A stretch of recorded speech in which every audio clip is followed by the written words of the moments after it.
Police station Ganeshpeth येथे रात्रपाळी अधिकारी PSI Tayde, त्याचप्रमाणे DB पथकाचे प्रमुख PSI विजेंद्र नासन आणि त्यांचा स्टाफ सगळा यांना मी स्पष्ट सूचना आणि आदेश दिले होते की पोलीस स्टेशन हद्दीमध्ये जे अवैध धंदे सुरू आहेत, अंमली पदार्थ, ड्रग्स, याच्यावर प्रभावी कारवाई करण्याबाबतचं आदेशित केलं होतं. आम्हाला काल गोपनीय बातमीदारामार्फत खात्रीशीर माहिती मिळाली की काही इसम अल्टो कार आहे त्यांच्याकडे, MP 48 CA 2179 2179 या कारमध्ये गांजा सदृश्य अंमली पदार्थ विक्रीकरिता नागपुरात आणणार आहे आणि ते रामझुला इथे ब्रिज खाली येणार आहे अशी आम्हाला खात्रीशीर माहिती मिळाली. अशा माहितीवरून NDPS कायद्याअंतर्गत ज्या तरतुदी आहे त्या तरतुदीचं पालन करून आम्ही तिथे रामझुल्याजवळ चांदशावली दर्गाजवळ सापळा रचून थांबलेलो होतो. तिथे नमूद क्रमांकाची कार आल्यानंतर आम्ही ती कार थांबवली आणि त्यांच्याकडे चौकशी केली.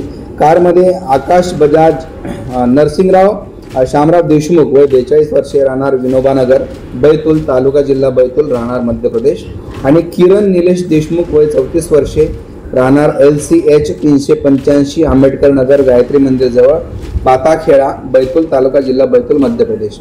एक महिला आणि एक पुरुष असे 2 व्यक्ती त्यामध्ये बसून दिसल्या. आम्ही ती कार थांबवून त्याच्या कारची झडती घेतली 2 पंथासमक्ष आणि NDPS कायद्याच्या सगळ्या तरतुदीचं पालन करून आम्ही त्यांची झडती घेतली. त्यांना विचारपूस केली असता त्यांनी सदर कारमध्ये गांजा आणल्याचं कबूल केलं.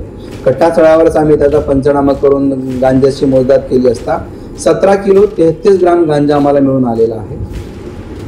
सविस्तर पंचनामा करून आम्ही सदर आरोपीला अटक करून आज रोजी न्यायालयामध्ये हजर केलेला आहे आणि आरोपीचा 3 तारखेपर्यंत PCR मिळालेला आहे. मान्य न्यायालयाने आरोपीला 3 तारखेपर्यंत PCR दिलेला आहे. आता तो गांजा नेमका कोणासाठी आणला होता, कुठून आणला होता, इथे कोणाला विकणार होते, याच्यामध्ये अजून किती आरोपी आहेत, तसं यातील आरोपितांनी जे अटक आरोपी आहेत त्यांनी अजून 2 आरोपींची नावं सांगितलेली आम्हाला. आकाश बजाज राहणार विनोबानगर बैतूल आणि अजय पवार राहणार विनोबानगर बैतूल असे 2 आरोपी यामध्ये अजून फरार आहेत. कदाचित ते आसपासच्या परिसरात असतील, पोलिसांनी तात्काळ अटक केली किंवा पकडलं त्याच्यामुळे ते पळून गेले असतील, त्यामुळे ते आम्हाला सापडले नाही. पण आम्ही लवकरच त्यांना अटक करू आणि सदर आरोपी विरुद्ध प्रभावी कारवाईसुद्धा करू.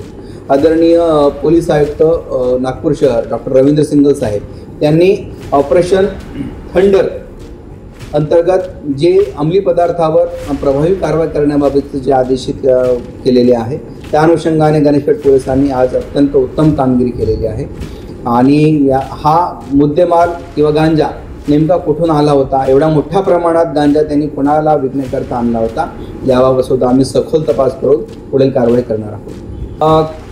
मुद्देमाल हा जो आहे मुद्देमाल एकूण 3,40,000 रुपयाचा मुद्देमाल आहे. 17 किलो 33 ग्राम गांजा आहे, एकूण 3,40,000 रुपयाचा आहे आणि कारची किंमत एकूण 1,50,000 आहे. एकूण 5,37,000 रुपयाचा मुद्देमाल आम्ही आरोपीकडून जप्त केलेला आहे.